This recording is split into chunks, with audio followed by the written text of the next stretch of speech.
Hey, what's up, guys? I think I've been a fan of Bleach since I was in 3rd grade, and I've always felt like some Espada were way lamer than the others, and kind of dragged the Espada as a whole down, so I felt like it was appropriate to make a list ranking them in terms of likability.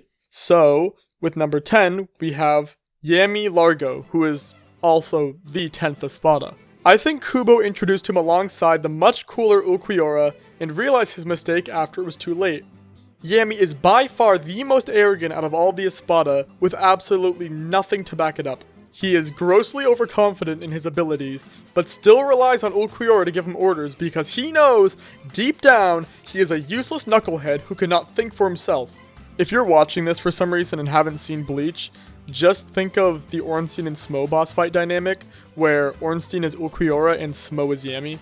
But yeah, that's basically all I have to- Wait! Yami, he's finally getting his redemption! He released his Zanpakuto and his rank changed from 10 to 0. Oh my god, he is the absolute strongest Espada now. What will... Oh, he was killed off screen. Okay. At number 9, again we have the Espada's actual ranking matching the list ranking with Arenero. This guy morphed into this guy and tricked this girl by pretending to be her brother or something. It worked too, but he ended it prematurely by attacking her, subsequently foiling the entire plan for himself. He seems really smart and cool at first, but he can't really commit, and on top of that, he's pathetically weak, getting killed off by Rukia of anyone. And I'll point out that Rukia has been beaten just by spiritual pressure alone before, and got one-shot by Grimmjow. If you're wondering what could make this guy even lamer, well, it's when he's revealed, he looks like 2 testicles in a tube of Mountain Dew Code Red.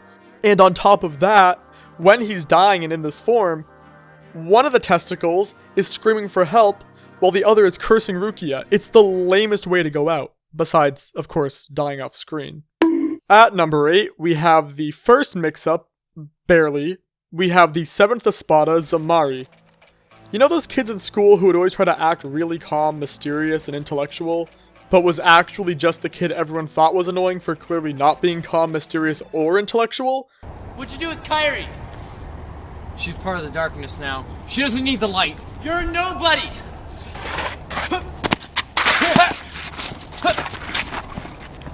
This is that guy.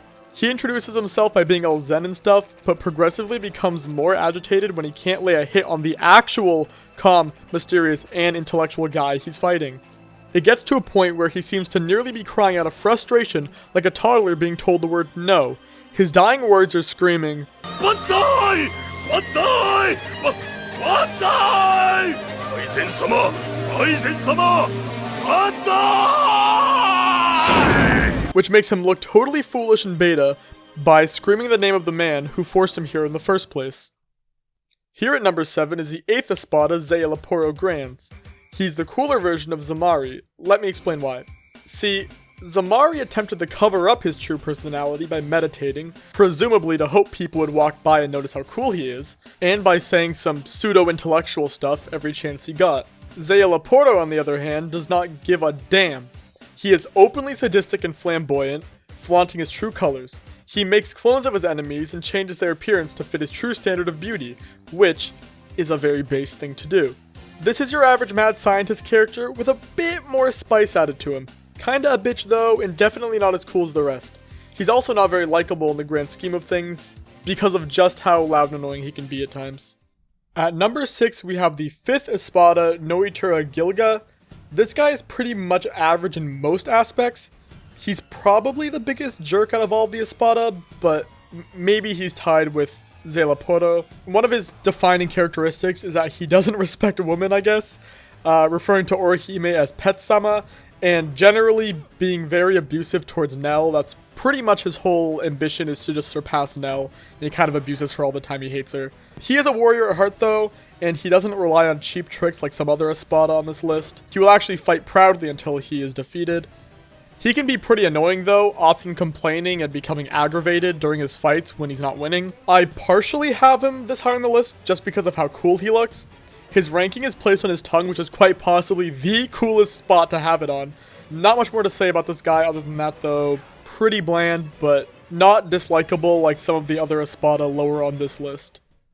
At number 5, we have the number 2 Espada, Baragon. Cranky old bastard. This washed up king who ruled over a barren wasteland thinks he has the right to talk down to everyone else. He reminds me of the decrepit elderly folks who wait hours outside of your local mall waiting for it to open up. And it's not like he actually ruled over anything important anyways. Maybe this is why his advice is so shitty. He acts wise, but in the end freaks out because he can't fathom how he is possibly losing to anyone younger than him. In his dying moments, after being nuked, he tries one final attempt to kill the handsome young man who stole his place on the throne, but gets blown the fuck out with a glance. At number 4, with a big upset, we have the number 4 Espada Ulquiorra Cypher. Fan favorite for no other reason than being mysterious, brooding, emotionless, and of course, having the most relevancy out of all of the Espada. Oh, and he looks like Illidan Stormrage. I guess similar fans like him. It's like worshipping a Razer LED keyboard. Ulquiorra Cypher is number 4 on this list because he's not annoying in any way really, but he lacks the likability of anyone above him. He never shows any emotion, and has very little character depth besides just being an epic badass for Ichigo to fight. One is full of passion and human emotion, while the other is void of anything that would make him relatable to the humans he is fighting against. It works for the fight, yeah, but as an individual character, I just can't place him higher than our next 3, simply because I cannot bring myself to actively emphasize with, or really relate to him. At number 3 is the 6th Espada, Grimmjow Jaggerjax. He is hot-headed and excessively violent and— wait! Haven't you said this about multiple of the other Espada lower on the list? Yeah, I have. But the difference in Grimmjow is that he is aware of this. He understands emotions on a level that near no other Espada can. While being reckless and violent, he can back it up with his normal laid-back personality. He is a true 3-dimensional character who shows a code of honor, going as far as to not fight an injured Ichigo and saving Orihime from death as repayment for her saving his severed arm. Grimmjow is much more human than Espada in my eyes, second to maybe only Stark. His reactions to different situations genuinely make him seem human sometimes. Very relatable, very cool looking, very nice Grimmjow. At number 2 we have the 3rd Espada, Tyr Haribel. Tyr Haribel is very empathetic and seems to care a lot about her fraction, being visually upset when they die, and only truly releasing her powers in the fight after they die. Before this transpired, she did not wish to fight much, and only really wanted to observe what was going on around her. Despite not even losing the fight, her master Lord Aizen slashes her with his sword because he has no use for her anymore. To top it off, arcs later in the story she is shown to have been imprisoned by Wanderreich after becoming the de facto ruler of Hueco Mundo. Her fate is pretty sad when you consider she wasn't very sadistic or malicious towards anyone in particular. The reason she is not number 1 is because the true number 1 on this list also contains the empathy that Haribel possesses, plus more desirable traits. And finally at number 1 we have the number 1 Espada, Coyote Stark, which I'm sure you realized by the time I said number 2 anyways. Coyote Stark is the most likable Espada because he is flat out lazy and does not care much for conflict. He started out as very lonely, not being able to make friends because he was too OP and killed everyone around him with his spiritual pressure alone. So he split himself into 2 beings to ease the loneliness he constantly felt and to be able to talk to those around him. His desire for company is a trait we have not seen in any Espada but himself, and one we can all relate to.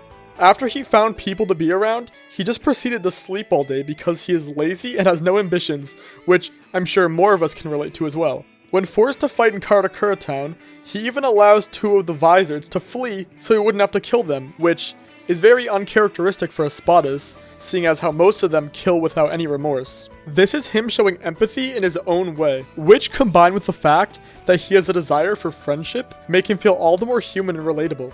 And also, he just looks really cool. So, to me, he is the most likable Espada. Thanks for watching this far in the video. I hope you enjoyed it, and if you want to see more content in specific, just let me know. This is pretty new to me, but it's something I enjoy doing, so criticism is always appreciated. See ya.